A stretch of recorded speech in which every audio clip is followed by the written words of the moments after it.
Hello friends, स्वागत है मेरे चैनल में। तो आज हम बात करने वाले हैं कॉन्स्पिरेसी के बारे में। यानी कि आपका जो चैप्टर 4 ऑफ बीएनएस है वो किस बारे में बात करता है? दुष्प्रेरण, आपराधिक षड्यंत्र और प्रयास। तो दुष्प्रेरण हमने तो देख लिया, ठीक है ना। जो अबेटमेंट था हमने इसके पिछले लेक्चर में देख लिया, लेक्चर नंबर 7 में। आज हमारा लेक्चर नंबर 8 है, जिसमें हम दो सेक्शन को यहाँ पे डिस्कस करने वाले हैं, सेक्शन 61 और 62। एक सेक्शन बात करता है आपराधिक षड्यंत्र के बारे में कि आपराधिक षड्यंत्र क्या होता है, कैसे होता है और इसके लिए क्या दंड है। दूसरा बात करेंगे प्रयत्न के बारे में, यानी अटेम्प्ट अगर किसी अपराध का किया जाता है और उस अटेम्प्ट के लिए संहिता में कोई पनिशमेंट नहीं लिखी हुई है तो उस पर क्या पनिशमेंट मिलने वाली है। साथ ही साथ ये भी देखेंगे कि डिफरेंस भी देखेंगे कि अगर जो तैयारी की जाती है, तैयारी और प्रयत्न में क्या अंतर है, इसको भी हम यहाँ पे कवर करने वाले हैं। तो बने रहिए इन तक हमारे साथ। तो चलिए स्टार्ट करते हैं आज का सेशन। इस वीडियो को लाइक करें, हमारे चैनल को सब्सक्राइब कर बेल आइकन जरूर प्रेस करें हमारी न्यू वीडियो सबसे पहले देखने के लिए। अब बात करते हैं, देखिए आज चैप्टर 4 की थी। चैप्टर 4 में पहली चीज़ तो दुष्प्रेरण को बताया गया है, जो आईपीसी में धारा 107 से लेकर धारा 120 तक था। और यहाँ पे हम अगर हम बीएनएस की बात करते हैं, सेक्शन 45 से लेकर सेक्शन 60 तक में बताया गया है। तो इस 45 से लेकर 60 तक में कौन सी एक नई धारा जोड़ी गई है, इसको हमने पढ़ा था। अगर आपको याद है तो कमेंट बॉक्स में कमेंट करके बताइएगा। अब यहाँ पे बात करते हैं आपराधिक षड्यंत्र की। आपराधिक षड्यंत्र को पहले दो सेक्शन में किया गया था, 120 ए और 120 बी में, ठीक है। अब इन दोनों को मर्ज करते हुए क्या कर दिया गया है, एक सेक्शन में यहाँ पे कंबाइन कर दिया गया है, यानी सेक्शन 61 बना दिया गया है। अब जब आप आपराधिक षड्यंत्र करना चाहते हैं, यानी किसी भी अपराध को करना चाहते हैं, तो उसके पहले आपके दिमाग में क्या आती है, मेंसरिया आती है, यानी दुराशय आता है। दुराशय जो है आपराधिक षड्यंत्र का एक मुख्य भाग है, अनिवार्य तत्व है। अगर आपके मन में यह दुराशय नहीं है, ठीक है, दुराशय अगर नहीं है तो दुराशय के अभाव में किसी व्यक्ति को आपराधिक षड्यंत्र में सम्मिलित नहीं किया जा सकता और ना ही इसमें दंडित किया जा सकता है, ठीक है। तो सबसे इम्पोर्टेंट चीज़ क्या होगी आपराधिक षड्यंत्र में? दुराशय, यानी कि मेंस रिया का होना। उसके बाद अब हम बात करते हैं, हम पहले बेयर एक्ट की। तो बेयर एक्ट में क्या लिखा हुआ है कि सेक्शन 61 क्या कहता है कि आपराधिक षड्यंत्र जब दो या अधिक व्यक्ति, पहली कंडीशन इसमें क्या होती है कि एक व्यक्ति आपराधिक षड्यंत्र कर नहीं सकता। कितने होने चाहिए? कम से कम दो होने चाहिए या फिर दो से ज़्यादा होने चाहिए, तभी एक दूसरे के साथ मिलकर क्या कर सकते हैं, कोई षड्यंत्र रच सकते हैं, क्रिमिनल कॉन्स्पिरेसी कर सकते हैं। तो ये जो दो या दो से अधिक व्यक्ति हैं वो क्या कर रहे हैं, कोई अवैध कार्य कर रहे हैं। अब अवैध कार्य क्या होता है वो हम बता चुके, परिभाषा खंड में बताया था कि अवैध का मतलब क्या होता है, ठीक है। तो कोई अवैध कार्य कर रहा है या फिर कोई ऐसा कार्य कर रहा है जो अवैध तो नहीं है, ठीक है, यानी कि आप ऐसा एक्ट कर रहे हो जो अवैध नहीं है, इलीगल नहीं है, लेकिन आप क्या करते हो, अवैध साधनों के द्वारा करते हो या फिर अवैध साधनों के द्वारा करवाने के लिए सामान्य उद्देश्य के साथ सहमत होते हो। ऐसी सहमति आपराधिक षड्यंत्र कहलाती है। तो एक चीज़ आपको ध्यान रखनी है, तो सबसे पहली चीज़ तो यहाँ पे क्या होना चाहिए, दो या अधिक व्यक्ति होने चाहिए। दूसरी चीज़ कि यहाँ पे कोई अवैध कार्य किया जाना चाहिए या फिर कोई ऐसा कार्य जो अवैध तो नहीं है, ये लीगल है, लेकिन आप इलीगल मीन्स के माध्यम से, यानी अवैध साधनों के माध्यम से करते हो या करवाने के लिए सहमत होते हो। यानी कि जो आपकी एग्रीमेंट हो रही है, यानी सहमति जो हो रही है, वो वही सहमति क्या कहलाती है, आपराधिक षड्यंत्र कहलाती है। यानी कि आप कोई एक्ट करें ऐसा ज़रूरी नहीं है, आपने किसी अपराध का षड्यंत्र रचा, उसके साथ सहमत हुए, तो आप क्या कहलाएंगे कि आपने आपराधिक षड्यंत्र किया है और आपको यहाँ पे पनिशमेंट मिलेगी। परंतु यहाँ पे एक चीज़ और आती है कि किसी अपराध को करने की सहमति के सिवाय कोई सहमति आपराधिक षड्यंत्र तब तक नहीं रहेगी। यानी कि इसका कहने का मतलब है कि अगर आप किसी अपराध को करने के लिए षड्यंत्र रच रहे हो, यानी कि कोई अपराध जो संहिता में बताया गया है, चोरी है, लूट है, ठीक, किसी घर में आग लगाना है, रिश्ती द्वारा आग लगाना, ठीक है, और भी बहुत सारे जो अपराध जो इस संहिता में बताए गए हैं, हत्या है, ठीक है, मिथ्या साक्ष्य देना है, इन सभी चीज़ के लिए क्या करते हैं, अगर आप आपराधिक षड्यंत्र करते हैं तो आपकी जो सहमति बनी हुई है, जो एग्रीमेंट हुआ है, उस एग्रीमेंट को ही यहाँ पे कॉन्स्पिरेसी मान लिया जाता है, षड्यंत्र मान लिया जाता है। लेकिन यदि अपराध से भिन्न अगर कोई षड्यंत्र आप रचते हैं तो वो तब तक आपराधिक षड्यंत्र नहीं कहलाएगा जब तक उस षड्यंत्र के अनुसरण में आपने कोई एक्ट ना किया हो। आ गई बात समझ में?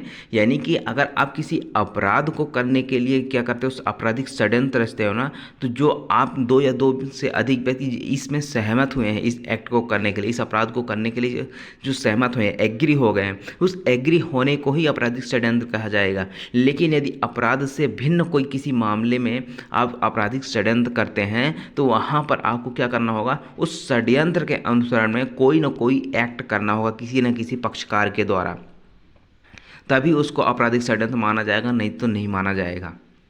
ठीक है, अब यहाँ पे तो दो या दो से अधिक व्यक्ति हैं, तो क्या ऐसा हो सकता है कि कोई एक व्यक्ति को भी आपराधिक षड्यंत्र के लिए दोषी ठहराया जा सकता है? ऐसा हो सकता है। कैसे हो सकता है? यहाँ पे तो दो या दो से अधिक बताया। अब मान लीजिए जैसे 4 लोग हैं, ए है, बी है, सी और डी। ये 4 लोग क्या करते हैं, आपस में मिलकर षड्यंत्र रचते हैं कि एक एफ नाम का व्यक्ति है, इसको जाके मारना है। अब ये 3 क्या हो जाते हैं, सहमत हो जाते हैं। अब ये सहमत तो हो जाते हैं तो इनकी सहमति ही क्या कहलाती है, आपराधिक षड्यंत्र कहलाती है। अब यहाँ पे इनके द्वारा जाया गया और यहाँ पे एफ को मार दिया गया। अब चूंकि यहाँ पे ए बी सी तीनों क्या हो जाते हैं, फरार हो जाते हैं। अब बचता है डी को क्या कर लिया जाता है, पकड़ लिया जाता है, बाकी तो फरार है। तो जब डी एक अकेला बचा हुआ है तो उन सभी के द्वारा आपराधिक षड्यंत्र रचा गया था, तो आपराधिक षड्यंत्र की सज़ा ना सिर्फ डी को मिल सकती है, बाकी जब ए बी सी तीनों मिल जाएंगे उनको भी यहाँ पे सज़ा दी जाएगी। तो यहाँ पे कहने की मतलब यही है कि अगर एक व्यक्ति को भी आपराधिक षड्यंत्र का दंड दिया जा सकता है। कब दिया जा सकता है? जब ये फरार हो चुके हों, या फिर मान लीजिए कि ए बी सी मर गए हों, सिर्फ डी बचा हो, तो डी को भी आपराधिक षड्यंत्र के लिए यहाँ पे सज़ा दी जा सकती है। ये कंडीशन आपको याद रखनी है। ठीक है, अब यहाँ पर देखिए, अब इसके लिए दंड कितना है, अब इसको केस के माध्यम से भी समझेंगे। केस क्या है, पहला तो यहाँ पे कहता है कि ये जो 120B था, ठीक है, आईपीसी का 120B में क्या बताया गया था, दंड बताया गया था कि आपराधिक षड्यंत्र के लिए। अब कहाँ कर दिया गया है, ये कर दिया गया आपका सेक्शन 61 के सब क्लॉज 2 में कर दिया गया। तो यदि मान लीजिए 2 वर्ष से अधिक के अपराध से दंडनीय अपराध का आपराधिक षड्यंत्र रचा जाता है, यानी कि षड्यंत्र किस बात के रचा जा रहा है, जो ऐसे अपराध हैं जिनकी सज़ा कितनी है, 2 वर्ष से अधिक है, तो उनको सज़ा कितनी मिलेगी, उनको वही सज़ा मिलेगी जो उस अपराध के लिए, किस अपराध के लिए, जिस अपराध का षड्यंत्र रचते हैं उसी अपराध के लिए उनको पनिशमेंट मिलेगी। जैसे हत्या क्या करते हैं, हत्या करने के लिए षड्यंत्र रचा जाता है, तो हत्या करने के लिए जो पनिशमेंट है वही पनिशमेंट इनको मिल जाएगी जो षड्यंत्र रच रहे हैं, भले उन्होंने कोई एक्ट किया हो या ना किया हो। क्यों? क्योंकि यहाँ पे ऊपर हमने पढ़ा था कि अपराध करने की सहमति ही क्या कहलाती है, आपराधिक षड्यंत्र कहलाती है। आप एग्री हो गए, आपको माना जाएगा कि आपने आपराधिक षड्यंत्र किया है।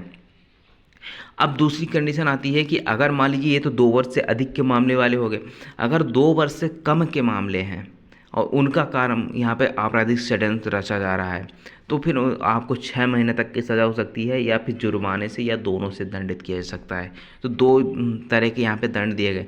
2 वर्ष से अधिक है तो जिस अपराध का दुष्प्रेरण कर रहे हैं उस अपराध की सज़ा मिलेगी, या फिर अगर 2 वर्ष से कम के कारावास से दंडनीय अपराध की षड्यंत्र रचते हैं तो यहाँ पे आपको 6 महीने तक की सज़ा हो सकती है। अब 6 महीने की सज़ा किसी भी बात की हो सकती है, ठीक है, कठिन भी हो सकता है, कारावास और सादा भी हो सकता है, और यह जुर्माना, ये दोनों से दंडित किया जा सकता है। ये हो गई आपका आपराधिक षड्यंत्र जो आपका बेयर एक्ट में है। अब केस के माध्यम से यहाँ पे देखते हैं तो सबसे पहला जो केस आता है आपका Nalini versus state of Tamil Nadu. ये जो मामला है ये किससे रिलेटेड है, इस जो राजीव गांधी हत्याकांड था, इसमें मानव बॉम्ब के रूप में इसको जाना जाता है, राजीव गांधी हत्याकांड के रूप में इसको जाना जाता है। यहाँ पे क्या हुआ था कि कि एक लेडीज थी जो अपने ऊपर बॉम्ब लगा के रखी हुई थी और वहाँ पे फूल माला पहनाने के लिए गई और वहाँ पे क्या कर दिया, ब्लास्ट कर दिया गया। इसमें कई लोग शामिल थे, इसलिए इन पे आपराधिक षड्यंत्र का मामला चला था।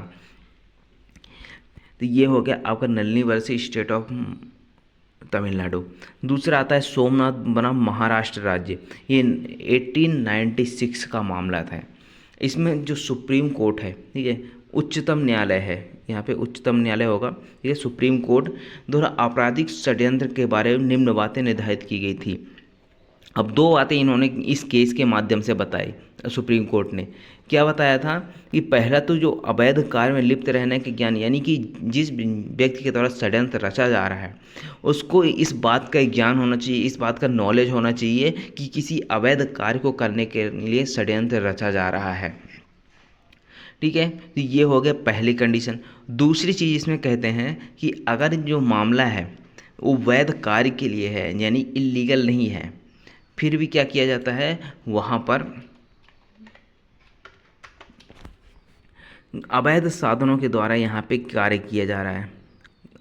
एक्ट तो आप क्या कौन सा कर रहे हो, लीगल कर रहे हो, या और उन जो यहाँ पे आप अवैध साधनों के माध्यम से कर रहे हो। इसका एग्जाम्पल देते हैं। एग्जाम्पल जैसे आप जो वोट डालते हैं, ठीक है, वोट डालना आपका अधिकार है, ठीक है।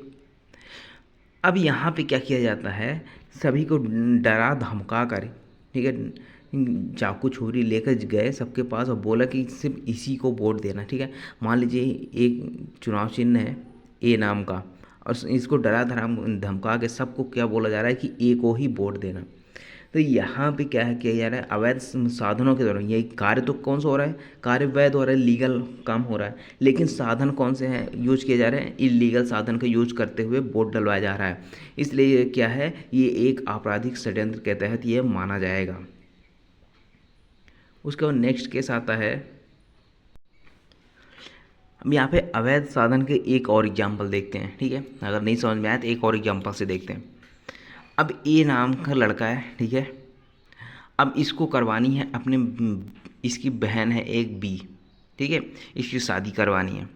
अब शादी तो करवाना क्या है, एक वैलिड है, यानी कि ये विधि विरुद्ध तो है नहीं शादी करना कि अगर आपने शादी किया तो आपको सज़ा हो जाएगी, ठीक है। ये क्या है, एक वैध कार्य है, लीगल कार्य है। लेकिन चूँकि यहाँ पे ए के पास पैसे नहीं थे तो इसने क्या किया, जाके किसी दुकान पे चोरी कर ली। अब चोरी तो कर ली, यहाँ पे शादी किसके लिए, इंटेंशन इसका क्या था, शादी करवाने का, लेकिन यहाँ पे इसके पास पैसे नहीं थे, इसने क्या करवाया, अवैध साधनों के माध्यम से ये एक्ट करवाया है। ए और सी हैं, ये दोनों मिलकर जाते हैं, ठीक है, ये दोनों भाई हैं इसके बी के, ये दोनों मिलकर जाते हैं, चोरी करते हैं, उसके बाद इनकी शादी करने के लिए पैसे इकट्ठा करते हैं और इसकी शादी करवाते हैं। तो ये जो दोनों मिलकर जो काम कर रहे हैं ना, ये कर तो वैध कार्य रहे हैं, लेकिन अवैध साधनों के माध्यम से क्या करते हैं, ये इसकी शादी करवा रहे हैं। इसलिए क्या कहलाएगा, इन दोनों ने षड्यंत्र रचा था, आपराधिक षड्यंत्र। उसके बाद आता है आपका मामला आर बनाम साजी बनाम केरला, जो 2013 का मामला था।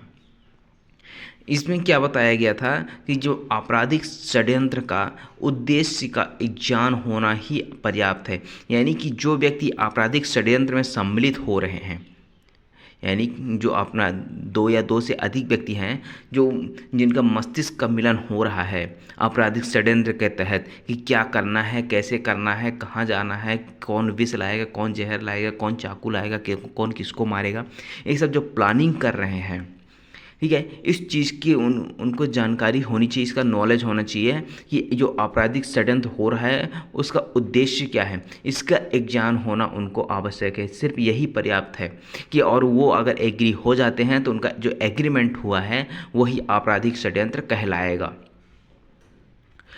उसके बाद दूसरा केस आता है के हासिम बनाम तमिलनाडु, 2005 का मामला था। इसमें क्या बोला गया था कि अगर जो एक्ट किया जा रहा है, यानी जो एक्ट किया जा रहा है आपराधिक षड्यंत्र में, उस आपराधिक षड्यंत्र में जो एग्रीमेंट हुआ है उस एग्रीमेंट को ही पर्याप्त माना जाता है आपराधिक षड्यंत्र के लिए। उसके अनुसरण में कोई कार्य किया जाए ऐसा जरूरी नहीं है। ऐसा आवश्यक कतई नहीं है कि आप उस षड्यंत्र के अनुसरण में कोई एक्ट करें इन फर्दरेंस ऑफ क्रिमिनल कॉन्स्पिरेसी।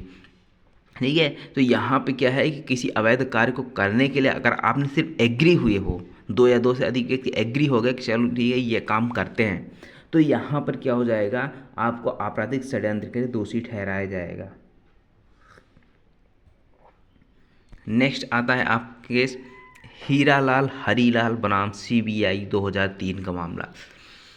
अब देखिए क्या होता है कि जो आपराधिक षड्यंत्र है, ठीक है, जो आपराधिक षड्यंत्र है उसको साबित करना बहुत मुश्किल होता है। क्यों? क्योंकि ये दो या दो से अधिक लोगों के मस्तिष्क के मिलन का है। जब हम आपस में बात करते हैं, ठीक है, तो वहाँ पर क्या होता है कि अब उसके लिए कोई साक्ष्य तो ऐसा है नहीं कि ये लोग आपस में बात करके यहाँ पे इन्होंने आपराधिक षड्यंत्र रचा है, क्योंकि उनके दिमाग में होता है ये सारी चीज़ें। अब दिमाग को बाहर तो ला के नहीं रख सकते ना, तो यहाँ पे क्या किया जाता है, इसको साबित करने के लिए कोई प्रत्यक्ष साक्ष्य तो नहीं होता है, ठीक है, कोई इनडायरेक्ट साक्ष्य, कोई डायरेक्ट साक्ष्य तो होता नहीं, इनडायरेक्ट साक्ष्य होगा। तो इनडायरेक्ट साक्ष्य जो है आपका वो कैसे होगा, जो अभियुक्त किसी अवैध कार्य को करने के लिए अगर सहमत हुए हैं, सिर्फ इतना पता चल जाए कि जो अभियुक्त हैं, जो एक्यूज्ड हैं, वो अगर किसी अपराध को करने के लिए शामिल हुए हैं और सभी ने एग्रीमेंट किया है, यानी एग्रीमेंट का मतलब एग्री हो गए हैं, तो वो क्या कहलाएगा कि इन्होंने षड्यंत्र रचा है। अब ऐसा ज़रूरी नहीं है कि इसके लिए ये साबित किया जाए कि आपराधिक षड्यंत्र का कोई प्रत्यक्ष साक्ष्य हो, ठीक है, प्रत्यक्ष साक्ष्य इसका हो ही नहीं सकता है। यो कहा गया था हीरालाल हरीलाल बनाम CBI 2003 का मामला। उसके बाद नेक्स्ट केस आता है प्रथमनाथ बनाम सरोज रंजन 1962 का केस, और एक केस और था केहर सिंह बनाम दिल्ली प्रशासन 1988। इसमें क्या बताया गया था, जो आपराधिक षड्यंत्र है और दुष्प्रेरण यानी क्रिमिनल कॉन्स्पिरेसी और अबैटमेंट में डिफरेंस बताया गया था। अब डिफरेंस क्या कहता है कि आपराधिक, ज़्यादा डिफरेंस तो है नहीं, छोटा सा डिफरेंस है कि आपराधिक षड्यंत्र में करार मात्र पर्याप्त, यानी कि जो आपराधिक षड्यंत्र है आपका क्रिमिनल कॉन्स्पिरेसी है, ठीक है, आपराधिक षड्यंत्र में मात्र करार ही पर्याप्त होता है, यानी एग्रीमेंट ही पर्याप्त है कि आप उसके लिए एग्री हुए हो। लेकिन दुष्प्रेरण में क्या होता है, दुष्प्रेरण के अपराध में जब तक दुष्प्रेरण के अनुसरण में कोई कार्य यानी कोई एक्ट या फिर कोई इलीगल ओमिशन यानी अवैध लोप ना किया जाए, तब तक ये दुष्प्रेरण नहीं कहलाएगा। सिर्फ दुष्प्रेरण का मतलब नहीं है, यहाँ पे क्या है, उसके अनुसार में कोई कार्य किया जाना चाहिए। उसके बाद आता है एक व्हिटचर्च का मामला आता है। इसमें क्या होता है, एक स्त्री रहती है, उसको ये विश्वास करने का कारण रहता है कि वह क्या है, वह गर्भवती है, यानी वह प्रेग्नेंट है। अब वो क्या करती है, एक व्यक्ति से मिलकर यहाँ पे उससे कुछ औषधि मंगाती है कि मुझे क्या करना है, गर्भपात करना है, यानी मिसकैरेज करना है। चूँकि यहाँ पे वास्तविकता क्या थी कि वो यहाँ पे प्रेग्नेंट नहीं थी, गर्भवती नहीं थी, फिर भी यहाँ पे उन्होंने क्या किया, उससे एक एग्रीमेंट किया था औषधि लेने के लिए या फिर दवाइयाँ लेने के लिए कि इसको गर्भपात करना है। तो ये जो दोनों के बीच में एग्रीमेंट हुआ है, ये क्या कहलाएगा, आपराधिक षड्यंत्र कहलाएगा। आगे बात समझ में, ये है आपका आपराधिक षड्यंत्र। अब नेक्स्ट मामला जो आता है आपका अटेम्प्ट का। तो प्रयत्न का क्या मतलब होता है, प्रयत्न का मतलब होता है ऐसे कार्य जिसे यदि रोका ना जाए तो उसका परिणाम ऐसे कार्य का पूर्णता होगी। अब यहाँ पे सबसे पहले चीज़ तो ये देखिए कि अगर कोई अपराध की पूर्णता करनी है, ठीक है, अगर अपराध को पूर्ण करना है तो 4 स्टेजेस होते हैं। पहला तो इंटेंशन होता है, आपके माइंड में आता है कोई चीज़ करने के लिए। अगर आपको में से किसी की हत्या करनी है तो आपने पहले दिमाग में सोचा होगा कि इसकी हत्या करेंगे, ठीक है, कैसे करेंगे, तो आप क्या बाज़ार गए, चाकू लेके आ गए, ठीक है, चाकू नहीं तो हो सकता है जहर लेके आ गए। तो ये जो चाकू लाना, जहर लाना, ये क्या हो गया, आपकी तैयारी हो गई, ठीक है। अब जैसे ही आपने उस पर चाकू चलाने की कोशिश किया तो आपने क्या किया, प्रयत्न किया, और वो अगर मर गया तो वो क्या हो गया आपकी पूर्णता हो गई, आपने हत्या कर दी। लेकिन आपने अगर उस पर चाकू मारा, वो बच गया, या फिर गोली मारी और बच गया, तो क्या होगा कि आपने उस पर अटेम्प्ट किया है उस अपराध को करने का। ठीक है, तो ये 4 स्टेजेस होती है। तो हम किसके बारे में देखेंगे? अटेम्प्ट के बारे में देखेंगे। तो सेक्शन 62 क्या कहता है कि आजीवन कारावास या अन्य कारावास से दंडनीय अपराधों को करने के लिए प्रयत्न करने के लिए दंड, यानी कि कोई ऐसा अपराध है जो आजीवन कारावास या अन्य कारावास से दंडित है। अन्य कारावास का मतलब चाहे 10 वर्ष हो, चाहे 5 वर्ष हो, चाहे 2 वर्ष, 3 वर्ष, किसी भी कारावास से दंडनीय हो। और वहाँ पे अगर उस अपराध का आप अगर अटेम्प्ट करते हैं, जैसे चोरी है, चोरी का प्रयत्न करते हैं, तो चोरी के प्रयत्न के लिए दंड कहीं भी नहीं लिखा हुआ है। ठीक है, हत्या का अगर प्रयत्न करते हैं तो हत्या के प्रयत्न के लिए दंड लिखा हुआ है। ठीक है, यहाँ पे अगर हत्या के प्रयत्न के लिए दंड लिखा है तो उस दंड से दंडित किया जाएगा। लेकिन अगर चोरी के प्रयत्न करते, चोरी अगर आप करने जाते हो, फॉर एग्जाम्पल ए नाम का व्यक्ति है, ये जा रहा है रास्ते से और इसके पीछे पीछे कौन आ रहा है? बी आ रहा है। बी क्या करता है? ए की जेब में हाथ डालता है कि इसके जेब में कुछ पैसे होंगे, उसको चोरी कर लेगा। अब यहाँ पे इसकी जेब में तो कुछ पैसे मिलते नहीं हैं। जब इसकी जेब में कुछ पैसे मिले ही नहीं, तो यहाँ पे इसने क्या किया? अटेम्प्ट तो किया था। जब चोरी करने का अटेम्प्ट किया, अगर यहाँ पे कोर्ट में मामला चलेगा तो बी क्या बोलेगा? बी तो यही बचाव लेगा, भाई उसके जेब में तो कुछ पैसे ही थे ही नहीं, हमने तो कुछ चुराया ही नहीं।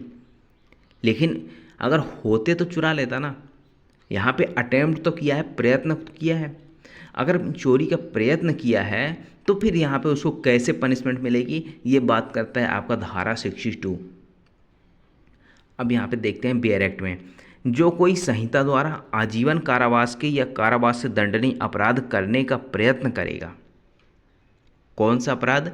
जो आजीवन कारावास या कारावास से दंड, मृत्यु को छोड़कर यहाँ पे बात की जा रही है। कारावास और आजीवन कारावास दंडनीय अपराध करने का प्रयास करेगा और ऐसे प्रयत्न में अपराध करने की दिशा में कोई कार्य करेगा, इन फर्दरेंस ऑफ द ऑफेंस। ठीक है ना, कोई एक्ट करता है। ठीक है, प्रयत्न के आपका अपराध करने की दिशा में कोई कार्य करता है। सिर्फ प्रयत्न करना काफ़ी नहीं है, उसके लिए कोई कार्य करना भी जरूरी है। वहाँ आजीवन कारावास के आधे भाग से, कारावास के दीर्घतम अवधि के आधे भाग से उस अपराध के लिए उपबंधित जुर्माने से या दोनों से दंडित किया जाएगा। अब जैसे कि मैंने पहले ही बताया था कि अगर आजीवन कारावास के यहाँ पे आधे भाग से दंडित करने की बात करता है, ठीक है, ऐसे अपराध का अगर आपने अटेम्प्ट किया जिसके लिए आजीवन कारावास है और उसके लिए उपबंधित यहाँ पे नहीं है, उसके लिए कोई अलग से सज़ा नहीं बताई गई है, तो आपको कितनी सज़ा होगी? आजीवन कारावास के आधे भाग से। तो आजीवन कारावास को कितना मान लिया जाता है? अगर इसकी गणना की जाए तो इसको 20 साल मान लिया जाता है। तो 20 साल के आधा कितना हो जाएगा? 10 साल। ठीक है, और यहाँ पे यदि कारावास से दंडनीय कोई अपराध है तो उस कारावास में, जैसे मान लीजिए किसी अपराध के लिए, जैसे मान लीजिए चोरी, ठीक है, एग्जाम्पल के लिए ले रहे हैं, चोरी में मान लीजिए ऐसा लिखा हुआ है कि कम से कम 3 वर्ष और एकदम 5 वर्ष। ठीक है, तो यहाँ पे अगर चोरी का प्रयत्न किया जाता है तो इसको कितनी सज़ा मिलेगी प्रयास के लिए? तो ये जो अधिकतम सज़ा है, अधिकतम सज़ा कितनी है? 5 वर्ष। तो 5 वर्ष के आधा कितना हो जाएगा? 2.5 वर्ष, 2.5 ईयर्स। ठीक है, तो 2.5 ईयर्स से इसको क्या किया जाएगा? पनिशमेंट दी जाएगी।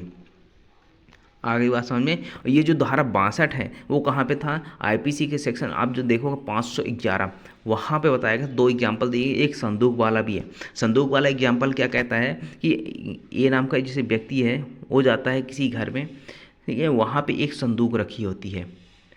अब उस पर तो ताला लगा था। अब उसको ताला को क्या करता है? वो तोड़ता है, सोचता है उसमें कुछ खजाने होंगे, पुरानी संदूक है। अब उसको तोड़ता है, उसको खोलने के बाद पता चलता है कि उसमें तो कुछ है ही नहीं। तो यहाँ पे अगर उसको कुछ भी नहीं मिला फिर भी इसने क्या किया है? चोरी करने का अटेम्प्ट किया है, प्रयास किया है, इसलिए इसको पनिशमेंट मिलेगी। चोरी का जो अधिकतम पनिशमेंट होगी उसके आधे भाग से दंडित किया। जैसे 3 वर्ष का अगर पनिशमेंट होगी तो इसका आधा भाग यानी 1.5 ईयर्स से इसको पनिशमेंट दी जाएगी। अब यहाँ पे जैसे तो हम पहले इसको देख चुके हैं, अपराध की पूर्णता की अवस्था क्या होती है। पहले इंटेंशन आएगा, आपके दिमाग में, मस्तिष्क में ही आएगा। उसके बाद आप तैयारी करोगे, चाकू, छुरी, जहर जो भी लाना है, प्रयत्न करोगे, उसके बाद अटेम्प्ट करोगे। अटेम्प्ट अगर कंप्लीट हो गए तो उस अपराध की पूर्णता हो जाएगी। अगर पूर्ण नहीं हुआ अपराध तो आपने अटेम्प्ट तक तो किया ही है, तो आपको अटेम्प्ट की सज़ा मिल जाएगी। अब तैयारी और प्रयास में अंतर देखिए। तैयारी और प्रयास में अंतर क्या है कि किसी अपराध को कारित किए जाने के लिए साधनों को एकत्रित करना क्या कहलाता है? तैयारी करना कहलाता है। आपने क्या किया, आपको किसी के यहाँ जाके चोरी करने, गृह भेदन मान लीजिए करना है, तो गृह भेदन आप कैसे करोगे? आप उसके लिए कुछ हथौड़े वगैरह लेके जाओगे, दीवार तोड़ोगे, या उसकी खिड़की है, खिड़की खोलोगे, खिड़की खोलने के लिए कुछ औजार लेके जाओगे। तो ये जो आप औजार इकट्ठे कर रहे हो क्या कहलाता है? आपने उस अपराध को करने की तैयारी की है। लेकिन जैसे ही आप उस अपराध को करने की चेष्टा करते हो, आप क्या कहलाता है कि आप उस अपराध को करने का प्रयत्न कर रहे हो। ठीक है। दूसरा आता है तैयारी स्वयं में कोई अपराध नहीं है। इसके लिए कुछ एक्सेप्शन भी है कि तैयारी कहाँ, कुछ एक्सेप्शन है जहाँ पे अपराध बताया गया, लेकिन हर कंडीशन में जो तैयारी है वो अपराध नहीं होता है। लेकिन कोई अटेम्प्ट है तो अटेम्प्ट अपने आप में भी एक अपराध है, स्वयं में एक अपराध है। आपने अटेम्प्ट किया है तो आपको पनिशमेंट मिलेगी ही मिलेगी, और तैयारी करने के लिए हर अपराध में तैयारी की दंड यहाँ पे नहीं मिलता है। उसके बाद नेक्स्ट आता है संहिता में अपराध की तैयारी को दंडनीय नहीं माना गया, यानी कि जो तैयारी है इस पूरी संहिता में BNS में आपको तैयारी के लिए कोई यहाँ पे दंडनीय नहीं बताया गया कि जो आप किसी अपराध की तैयारी करते हैं वो दंडनीय है। लेकिन फिर भी यहाँ पे कुछ एक्सेप्शन है जिसको हम भी देखने वाले हैं। ठीक है। तीसरा यहाँ पे कहता है अगर प्रयत्न की बात की जाए तो जबकि उसके प्रयत्न को दंडनीय माना गया है, यानी कि अगर कोई अपराध का अटेम्प्ट करते हैं तो उसको दंडनीय माना गया है पूरे BNS में। अब जब हम यहाँ पे इसके एक्सेप्शन देखते हैं तो एक्सेप्शन क्या कहते हैं, कुछ तैयारी यहाँ पे दंडनीय कहलाती है। भारत सरकार के विरुद्ध जैसे युद्ध की अगर तैयारी करते हो वो क्या है, वो भी एक पनिशमेंट मिलेगी इसमें। दूसरा आता है अगर भारत के साथ शांतिपूर्ण व्यवहार रखने वाले कोई दूसरा विदेशी राज्य है, ठीक है, और उसमें आप युद्ध करने की तैयारी करते हो, आतंक मचाने की तैयारी करते हो, तो वो भी यहाँ पे पनिशमेंट मिलेगी। जाली सिक्के बनाने की तैयारी करते हो तो वो भी यहाँ पे पनिशमेंट मिलेगी। डकैती करने की तैयारी करते हो यहाँ पर भी आपको पनिशमेंट मिलेगी। यानी कि ये कुछ अपवाद हैं, कुछ और भी हैं जो अगर आपको पता है तो कमेंट बॉक्स में कमेंट करके बताइएगा। ठीक है। तो ये रहा हमारा आज का लेक्चर जो आपका आपराधिक षड्यंत्र और अटेम्प्ट के बारे में था। आई होप आपको समझ में आया होगा। प्लीज़ लाइक करिएगा और शेयर करिएगा अपने दोस्तों के साथ। तब तक के लिए बने रहिए हमारे चैनल के साथ। नए लेक्चर में अगले लेक्चर है महिलाओं से विरुद्ध अपराध, जिसको हम डिस्कस करने वाले हैं अगले लेक्चर में।